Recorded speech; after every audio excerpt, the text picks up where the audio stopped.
Memahami apa yang Alkitab katakan tentang toleransi ini sangat penting bagi orang Kristen sekarang. Toleransi yang disajikan dalam Alkitab pada dasarnya berbeda dengan toleransi yang dipromosikan dalam masyarakat kita sekarang.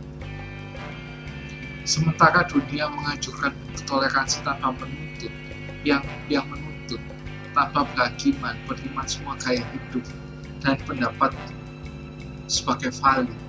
Perspektif Alkitab tentang toleransi itu sangatlah berbeda. Alkitab mengajarkan toleransi bukanlah menerima semua perilaku atau posisi sebagai valid atau benar, tetapi menunjukkan kesabaran, kasih, hormat, dan belas kasihan kepada mereka yang mungkin kita tidak setuju. Alkitab mengajarkan toleransi sebagai suatu kebajikan seperti di Roma 15 ayat yang kelima. Semoga Allah sumber ketabahan dan kehidupan mengaruniakan kamu agar hidup dalam kesetiaan satu sama lain sesuai dengan Kristus Yesus. Yesus mencontohkan jenis toleransi yang Dia inginkan agar para pengikutnya adopsi dan praktikkan, seperti yang dikatakan di Markus 9 ayat 38-40. Yohanes berkata kepadanya, "Guru, kami melihat seorang mengusir setan dengan namamu,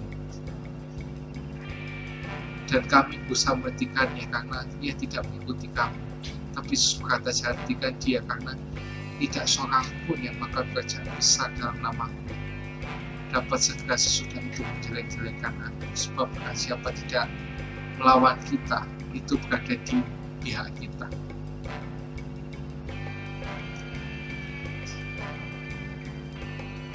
Toleransi dari sudut pandang Alkitab adalah kualitas kesabaran. Itu berarti menoleransi seseorang dari sudut pandang tertentu, meskipun kita tidak setuju. Efesus 4 ayat yang kedua, dengan segala kerendahan hati dan lemah lembutan, dengan kesabaran saling menanggung dalam kasih. Kata kerja menoleransi berarti memperbolehkan tanpa menentang, mengakui hak orang lain untuk memiliki pendapat berbeda. Ini dikatakan oleh Grange, SG, dan Smith, GT. Di buku yang berjudul Paket Dictionary of Ethics yang diterbitkan Interfaculty Press pada tahun 2003. Orang Kristen harus berusaha bersikap toleran agar sesama mungkin akan karakter Kristus bersinar bagi semua orang. Matius 5 ayat yang 16. Dan demikian juga biarlah perbuatan baik menampak semua orang, sehingga semua orang akan memuji Bapa surgawi. Nah, sebagai pengikut Kristus, kita memupuk toleransi ketika kita kasih dan menerima orang lain, terlepas dari perbedaan pandangan mereka. Namun, tidak mengharuskan orang Kristen untuk membela atau menerima pandangan yang tidak saleh atau yang tidak sebagai sesuatu yang valid atau benar secara moral. Alkitab dengan jelas mengatakan bahwa beberapa gaya hidup dan perilaku adalah berdosa dan tidak menghormati Allah.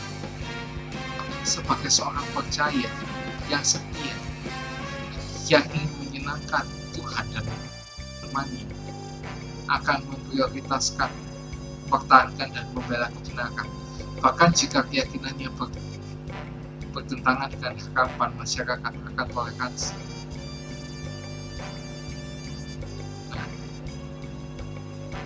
Kita lihat cerita tentang perempuan yang tertangkap berzina. Di sini Tuhan Yesus tidak menghukum dia, tetapi menerimanya dengan kasih karunia dan belas kasih. Sering dikatakan di Yohanes 7 ayat 53-8 ayat yang 11. Pada saat yang sama, ia tidak mengabaikan fakta bahwa perempuan itu adalah perempuan yang berdosa, dan ia juga tidak mendorongnya untuk terus hidup dalam dosa.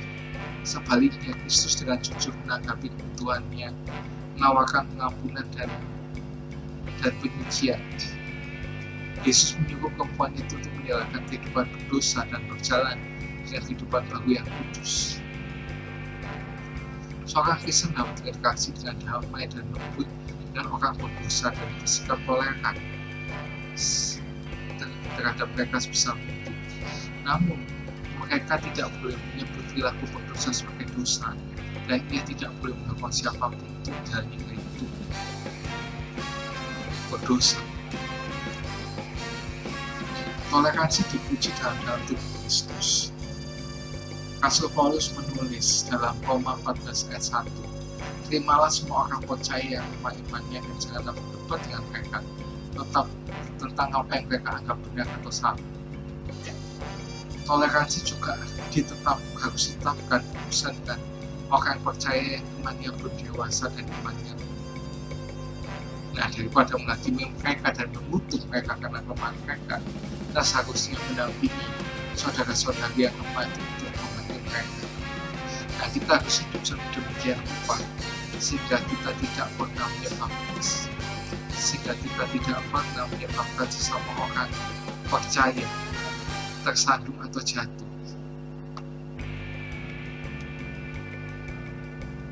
Yesus menunjukkan kepada murid-muridnya perlunya toleransi terhadap anak-anak, seperti yang katakan di Matius 39 ayat 13 sampai yang 14.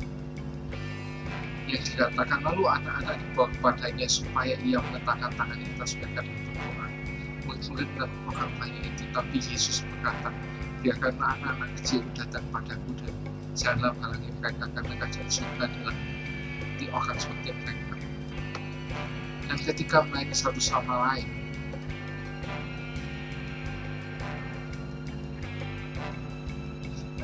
di sini Paulus mendorong para pelayan untuk melakukan pekerja Kristen lainnya, bahkan ketika motifnya juga mungkin salah. Alkitab pun juga menetapkan batasan yang jelas untuk toleransi. Kejahatan dan kefasikan tidak boleh ditoleransi. Tidak ada tempat bagi guru-guru palsu atau ajaran yang palsu yang tidak benar dan tidak salah. Perzinahan dan penyembahan berhala tidak boleh ditoleransi dalam tubuh Kristus. Kitab suci menginstruksikan pada kita untuk perhatikan toleransi tanpa pernah mengkompromikan atau melonggarkan standar kekudusan Allah. Sebagian ini memungkinkan kita untuk melihat orang-orang menerima Yesus dan menjadi bahwa mereka adalah orang berdosa yang tersesat dan tidak berdari. Itu kan belas kasihan, kemurahan, kasih karunia dan pengampunan yang besar. Ketika kita mengasihi orang lain seperti Yesus kasih kita tanpa kita dapat meningkatkan kebutuhan mereka yang tak terucapkan. Bahkan jika kita tidak setuju dengan dasar. See you and God bless you.